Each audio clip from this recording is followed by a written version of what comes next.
আসসালামু আলাইকুম, চলে আসলাম ফার্নিচার ইনোভেশন থেকে। এই মুহূর্তে যারা আমাদের ভিডিও দেখতেছেন, আশা করি আপনারা শুরুতে শেষ পর্যন্ত দেখে বুঝতে পারবেন।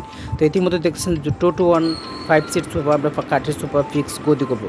এবং কাঠের সোফা ফিক্স গদি করার পরে কতটা রূপটা চেঞ্জ হয় এবং কতটা সুন্দর হয় দেখলে বুঝতে পারবেন। তো দেখতেই পাচ্ছেন যে আমাদের অলরেডি কাজ শুরু হয়ে গেছে।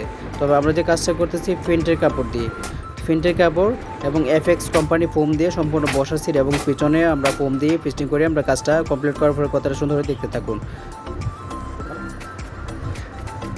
আপনারা যদি আপনাদের পুরাতন বাসা বাড়ি, পুরাতন কাঠের সোফা, কাঠের চেয়ার এবং ডিভান কাঠ গদি করতে চান, অবশ্যই ফার্নিচার রেনোভেশনে যোগাযোগ করবেন। আমরা প্রত্যেকটা কাজ এবং দক্ষ কারিগর দ্বারা কাজ করে থাকি এবং নিজ দায়িত্ব কাজ করে থাকি।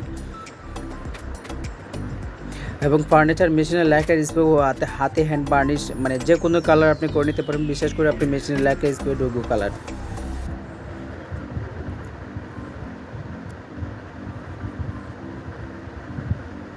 ইনশাআল্লাহ দেখতে পাচ্ছেন যে আমাদের সম্পূর্ণ কাজ কমপ্লিট করার পর কতটা সুন্দর হয়েছে। আসলে এই সোফাটা কিন্তু কাঠের সোফা ছিল, এখন কিন্তু কাঠের সোফা মনে হয় না যে এটা কাঠের সোফা ছিল, মনে হয় যে মার্কেট থেকে নতুন গদি সোফা কিনে নিয়ে আসছে। যার কাজ করছে উনিও তাই বললো যে আসলে এটা কাঠের সোফা মনে হয় না, আমি মার্কেট থেকে নিয়ে আসছি একদম নতুন নিউ সোফা। তো আসলে নিউ সোফাই তো এত টাকা